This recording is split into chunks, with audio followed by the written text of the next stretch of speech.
Hello दोस्तों, स्वागत है आपका अपने यूट्यूब चैनल पर। आज हम चर्चा करेंगे क्लास 9th के चैप्टर 5 के क्वेश्चन आंसर की, जिसका नाम है the fundamental unit of life.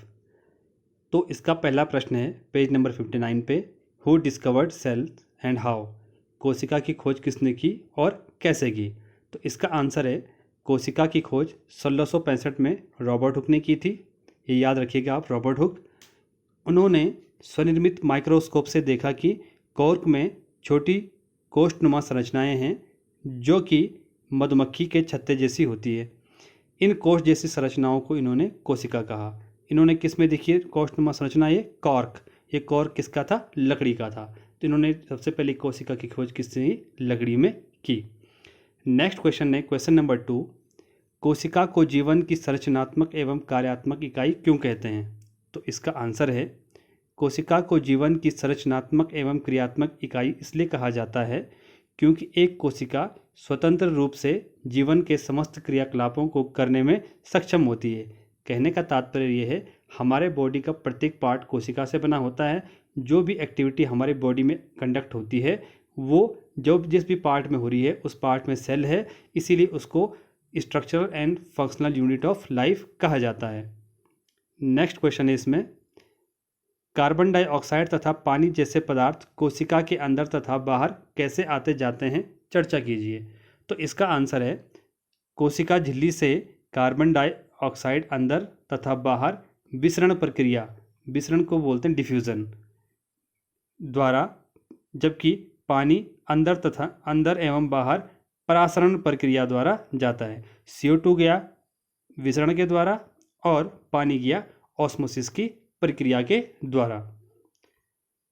Next question इसमें, प्लाज्मा झिल्ली जिसे प्लाज्मा मेम्ब्रेन भी कहते हैं को सेलेक्टिव परमेबल मेम्ब्रेन क्यों कहते हैं? तो इसका आंसर है आपका प्लाज्मा मेम्ब्रेन को सेलेक्टिव परमेबल मेम्ब्रेन इसलिए कहा जाता है क्योंकि ये कुछ पदार्थों को कोशिका के अंदर एवं बाहर आने जाने देती है।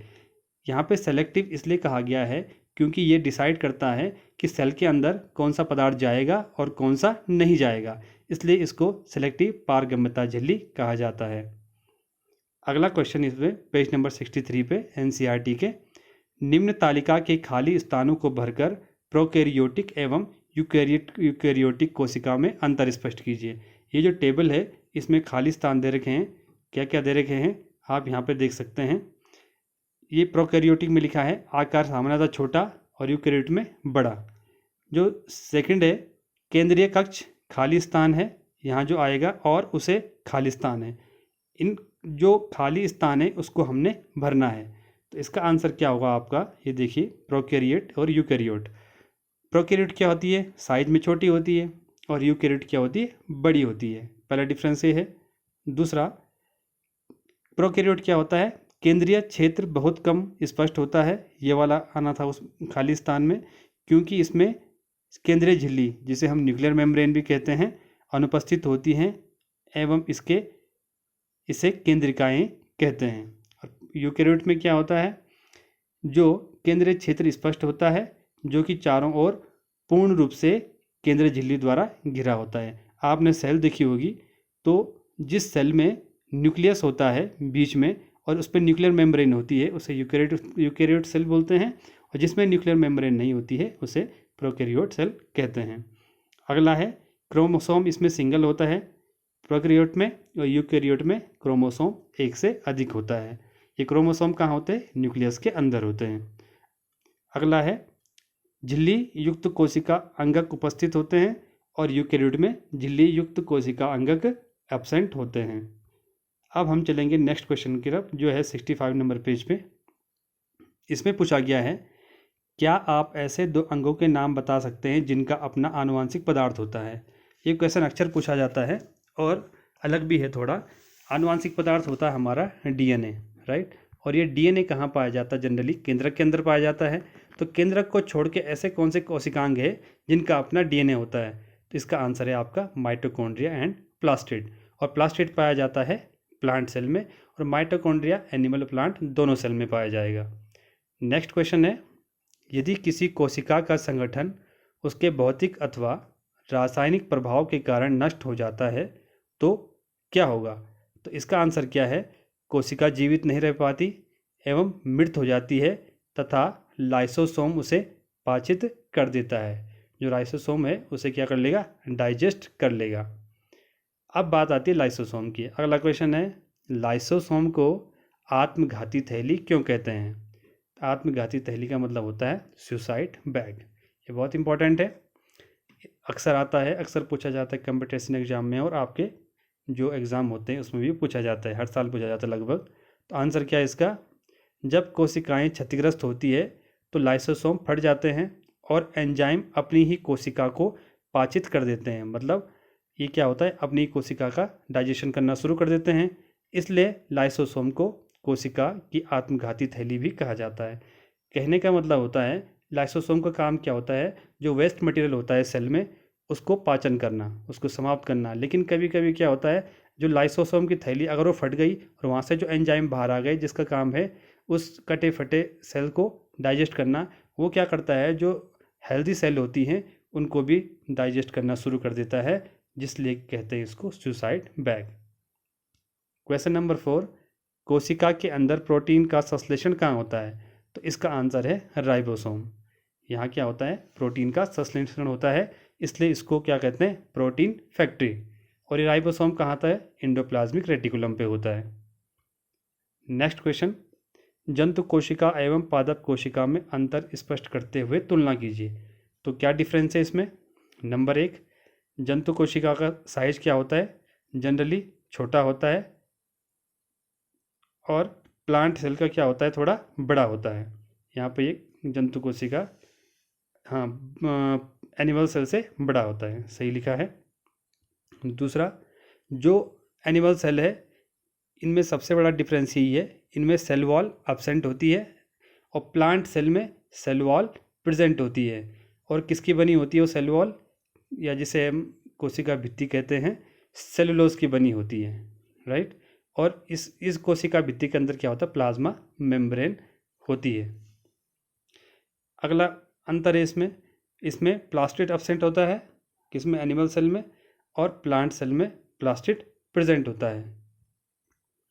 डिफरेंस नंबर नेक्स्ट, इसमें जो वैक्यूल्स होते हैं छोटी होती हैं, अधिक होती हैं और टेम्पररी होती हैं।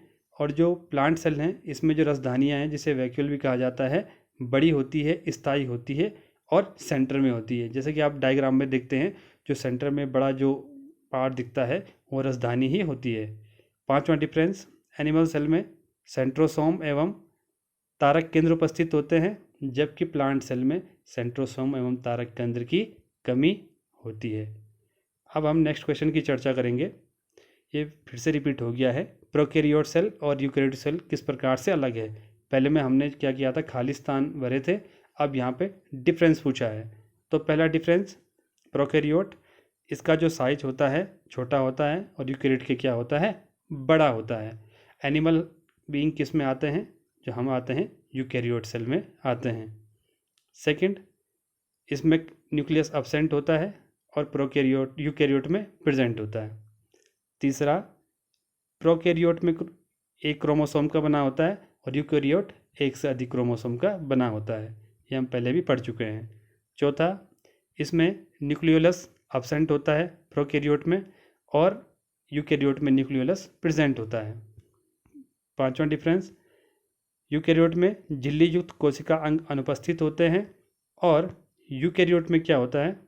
झिल्ली युक्त कोशिका अंग जैसे माइटोकॉन्ड्रिया, लवक, गाल्जी उपकरण, एंडोप्लाज्मिक रेटिकुलम, लाइसोसोम आदि उपस्थित होते हैं। ये प्रोकैरियोट में नहीं होते हैं। छठा अंतर, इसमें सेल डिवीजन विखंडन या मुकुलन द्वारा होता है प्रोकैरियोट में, और यूकैरियोट में आपको पता है जो सेल डिवीजन होता है समसूत्री या अर्धसूत्री विभाजन द्वारा होता है। क्वेश्चन नंबर 3, यदि प्लाज्मा झिल्ली फट जाए या टूट जाए तो क्या होगा? तो इसका आंसर है, यदि प्लाज्मा झिल्ली फट जाए या टूट जाए तो कुछ पदार्थ अंदर बाहर आसानी से आ जा सकेंगे, जिससे कोशिका में रासायनिक पदार्थों का संगठन सही रूप से नहीं रह सकेगा और समस्या उत्पन्न होनी शुरू हो जाएगी। नेक्स्ट क्वेश्चन, यदि गाल्जी उपकरण न हो तो कोशिका के जीवन में क्या होगा? गाल्जी कॉम्प्लेक्स एक एसेंशियल पार्ट है सेल का, अगर वो नहीं होगा तो क्या होगा? गाल्जी उपकरण पदार्थों के भंडारण, रूपांतरण एवं पैकेजिंग का कार्य करता है। क्या करता है? स्टोर करता है, ट्रांसपोर्ट करता है और पैकिंग करता है, राइट। यदि गाल्जी उपकरण कोशिका में नहीं होगा तो संश्लेषित पदार्थ का भंडारण, पैकेजिंग और रूपांतरण नहीं होता है, इसलिए इसका होना जरूरी है। क्वेश्चन नंबर 5, कोशिका के किस अंग को कोशिका का पावर हाउस कहा जाता है? तो ये सबको पता है, आप बचपन से पढ़ते जा रहे हैं। माइटोकॉन्ड्रिया को powerhouse of the cell कहा जाता है, जो कि हमारे दैनिक जीवन में होने वाली क्रियाकलापों के लिए बहुत महत्वपूर्ण भूमिका अदा करता है। क्वेश्चन नंबर 6, कोशिका झिल्ली को बचाने वाले लिपिड एवं प्रोटीन का संश्लेषण कहाँ होता है? तो अभी हमने पढ़ा था प्रोटीन का लिपिड एवं प्रोटीन का संश्लेषण होता है एंडोप्लाज्मिक रेटिकुलम में। अब देखिए प्रोटीन कहाँ होती है? एक्चुअली प्रोटीन का होता है राइबोसोम में, और राइबोसोम जो प्रेजेंट होता है वो एंडोप्लाज्मिक रेटिकुलम पे प्रेजेंट होता है, और उस एंडोप्लाज्मिक रेटिकुलम को बोलते हैं रफ एंडोप्लाज्मिक रेटिकुलम, या हिंदी में उसको बोलते हैं खुरदुरा एंडोप्लाज्मिक रेटिकुलम। और जो स्मूथ वाला होता है उससे लिपिड की सिंथेसिस होती है। नेक्स्ट क्वेश्चन है इसमें, अमीबा अपना भोजन कैसे प्राप्त करता है? तो अमीबा अपना भोजन कोशिका झिल्ली द्वारा लेता है, जो खाद्य राजधानी को बनाता है, राइट। नेक्स्ट क्वेश्चन, ऑस्मोसिस क्या है, जिसे परासरण भी कहते हैं? परासरण की प्रक्रिया में पानी के अणु अर्धपारगम्य झिल्ली के द्वारा उच्च सांद्रता क्षेत्र से निम्न सांद्रता क्षेत्र में जाते हैं। मतलब हाई कंसंट्रेशन से लोअर कंसंट्रेशन में जाने की प्रोसेस को ऑस्मोसिस कहते हैं। ये किससे जाता है? Through semi permeable membrane. Question number 9, निम्न परासरण प्रयोग को करें। तो ये परासरण प्रयोग क्या है? देखो यहाँ पे जो दिया गया है, छिला हुआ आधे आधे आलू के 4 टुकड़े लें, इन चारों को खोखला करें जिससे कि आलू कप बन जाएं। इनमें से एक कप को उबले आलू में बनाना है। आलू के प्रत्येक कप को जल वाले बर्तन में रखें। ये एक एक्सपेरिमेंट है, ठीक है। तो क्या होगा? नंबर 1, कप ए को खाली करें। नंबर बी, कप बी में 1 चम्मच चीनी डालें। नंबर सी, कप सी में 1 चम्मच नमक डालें। और डी वाले में उबले आलू से बनाए गए कप डी में 1 चम्मच चीनी डालें। अब करना क्या है हमने? आलू के इन 4 कपों को 2 घंटे तक रखने के पश्चात अवलोकन करें तथा निम्न प्रश्नों का उत्तर दें। जब हम ये 4 प्रोसेस कर देंगे तो उसके बाद हमने जो प्रश्नों का उत्तर देना है वो प्रश्न क्या है? बी तथा सी खाली भागों में जल क्यों एकत्र हो गया, इसका वर्णन करें, नंबर 1। दूसरा, आलू इस प्रयोग के लिए क्यों महत्वपूर्ण है। और तीसरा, ए तथा डी आलू के खाली भाग में जल एकत्र क्यों नहीं हुआ, इसका वर्णन करो। सबसे पहले हम पहले का आंसर देंगे।